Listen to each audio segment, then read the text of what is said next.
What is up YouTube? Welcome back to the channel. Hope you guys have an amazing day so far. Like always, if you're new to the channel, I want you guys to hit the thumbs up and only if I brought value to you guys through this video, running the video, I want you guys to subscribe icon. For today's video, I have something very particular. It's not an Apex gameplay. This is more related to an MMO type of game.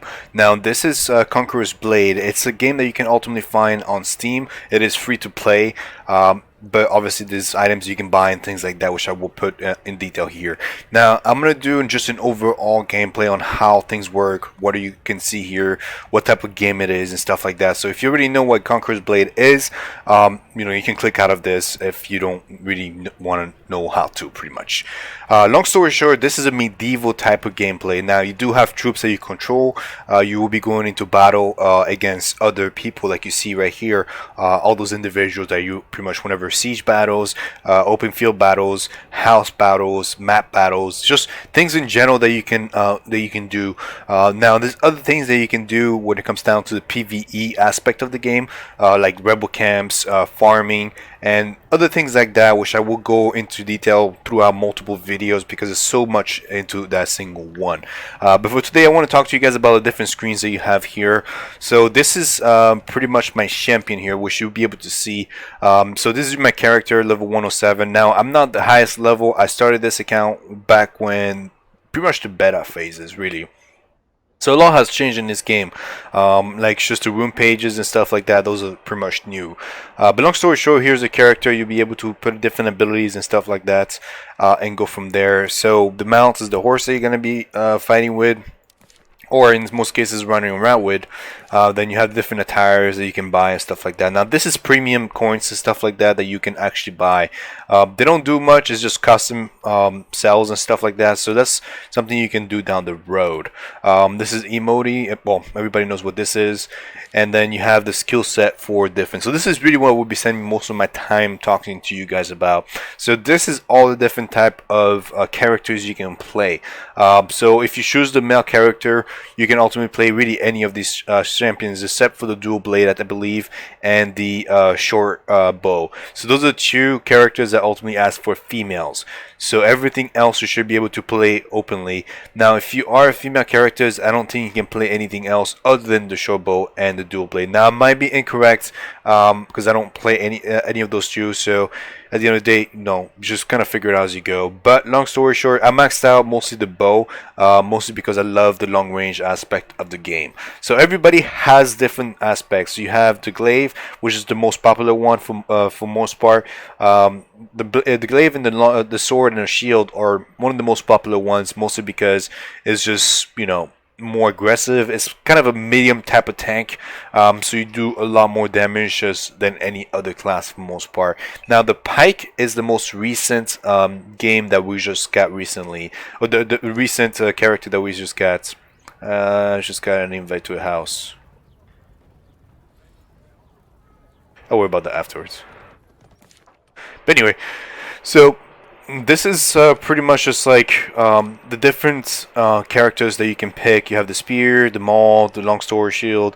So you have all of these different classes that you can pick and choose as to what you want to play in general. So whenever you decide, so for me, I pretty much like the bow and the muskets. Musket is like an increased damage compared to the bow, but the bow is really my way to go. So if you prefer to shoot at long range, the bow is to go. If you'd like to fight one-on-one type of like style like this, then you have the Glaive. Otherwise you have, sword and shield and other things that you can really just do down the road. So this is the most recent class, which is the Pike, and that has become very popular as well. So you have the different classes and stuff like that that you guys can choose and to go with. So that's one upside to things. Now the career is pretty much where everything is in regards to just the general aspects. Now this is the units that you will be fighting to. So this is my unit so far, but this is the unit trees. Those are all the different units that you can unlock over a period of time. Now this is something that you really unlock by just playing. This is not something you can buy. You can buy some of them, which is like premium currencies and stuff like that, but they will not be the very high tier units. Will be pretty much the mercenary units like this.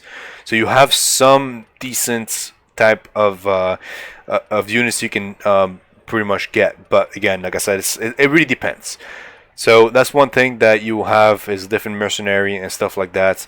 But the unit tree right here is pretty much what you would be unlocking. When you first start, you're going to be starting pretty much with the serf slash the village watchman and stuff like that. And you will have some archers in some of the cases. So it will really be up to you. So you have different classes depending on what type of characters you like to play. Then you have different classes for you to do. Now everybody's trying to send me an invite. Yeah, so you have like different classes and stuff like that that you guys can really just play. For me, it was mostly the shields, the heavy shield class, and the archers slash musket guys, because of the fact that I was an archer, so long range makes sense for me. So again, it's really what you enjoy playing, and at the end of the day, you can unlock the character as you go. So you have to kind of figure out your play style, and once you figure it out, it's pretty much easy from there. So technology, this is whenever you go out and start looting and start, you know, getting silver and stuff like that, you can start kind of building more of your skills. Now, I haven't quite worked on any of this because, you know, like I said, I have not played this game in quite a while, but it's a game that is becoming a little bit more popular over the period of time. It's growing slowly on Steam because it is a free to play MMO, so it's definitely, you know, slowly getting to where it's supposed to be. Now, this game has been out since 2019, I believe, 2019, 2020. So it's a fairly new game, but at the end of the day, you can, you know, just go and play with it. So here you have the houses. So this is pretty much where you get to pick which side you want to fight on. I'm not quite knowledgeable on this because obviously I have not played in a little bit, so I wouldn't be able to tell you which side to pick or any of that stuff. But at the end of the day, if you get this game to play and you guys get to, you know, some of these players, you'll be able to join a house that, you know, benefits you. Now, most of them do require for you to have a Discord, so make sure that, you know, if you choose to play with the house, make sure you use your Discord in a sense. Then you have the battle, which is you can just press J for this, and this is everything that you can ultimately do, which is AI battle, training battle, field battles, siege battles, and so on. You know, you have all of these different things that give you, or you have a chance to, you know, receive any different items. The most popular one is obviously going to be the siege battle, which is the one that you have to do 5 siege battles daily, and I think you have to win at least one of those games in order for you to receive your daily missions accomplishment. Now you have expeditions. Those are the ones that give you more silver and different things that you can do to build pretty much your bows and stuff like that. So I know I've been going for quite a while now, so I'm trying to kind of wrap this up as fast as I can. But this is pretty much the premium store. So this is where you can buy the different things. I'm not going to go too much in details about this because, you know, if you want to buy this, you can. If not, it's really up to you. So the next one would be the market store. So this is where you will be buying everything, really, like your equipments, your weapons and stuff like that.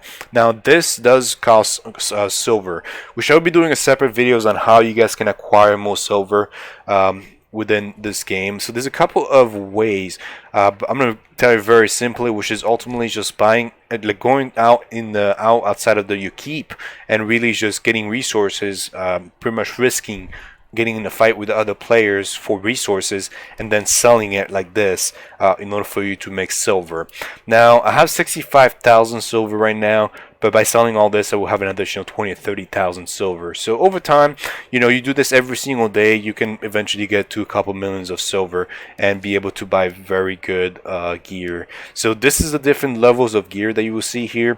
It's like level 1, level 2, level 3, level 4, and level 5. So most people usually have level 4 equipment, which is just this purple type of gear, which is what I have as well.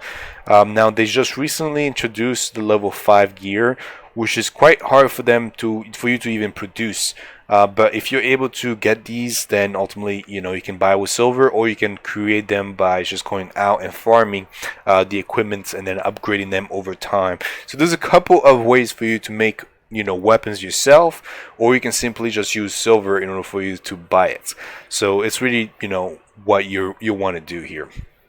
Now, houses and stuff like that will give you more browns, and some cases, if you are within the high standard or they're able to give you silver by attacking other houses, then that is something that you are, able to do as well. So make sure you kind of shop around for houses. Like you saw, I was getting multiple invites here, so make sure you go and shop around for houses, figure out which one you feel more attached to and able to play with, and then go from there in order for you to become more successful.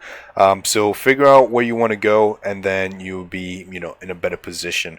So I would say for the starter, don't worry about too much about what type of weapons you want to get. If you're able to get these, then get them. You're not going to have any silver at the very beginning, or if you do, it's very little, so unless you buy the packages. But again, that is something if you want to spend money on. So that is pretty much just through the market aspect of things.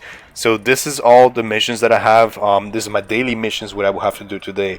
I will be doing a live stream later today in regards to getting these things done. I think one of them posted so far, so you guys can see a little bit more of the gameplay slash different things that you can do in the game.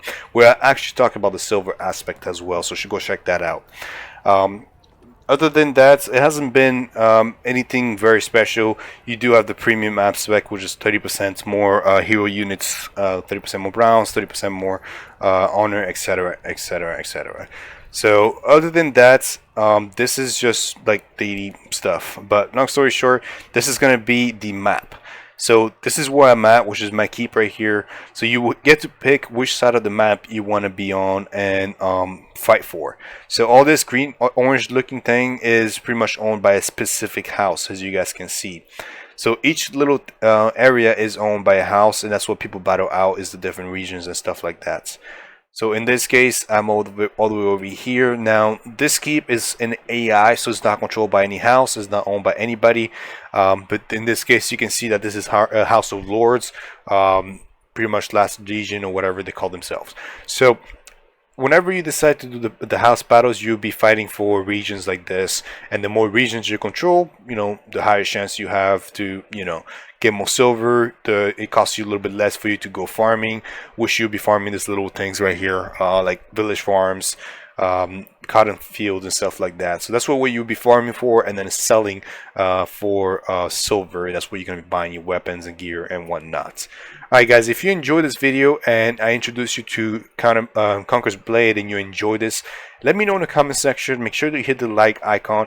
I know this is a game that's fairly, not notable yet. The people don't quite know what it is. But if you enjoy MMO, this is something I will highly recommend, specifically if you like medieval type of gameplay.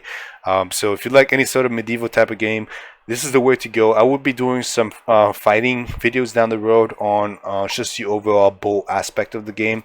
Now I'm still quite getting back into the game, so as I get better, I will be doing better videos in this regards. But if you are already been in the game, let me know if I did anything wrong, so maybe I can do a follow-up videos on this. But other than that, enjoy this gameplay, have a good day,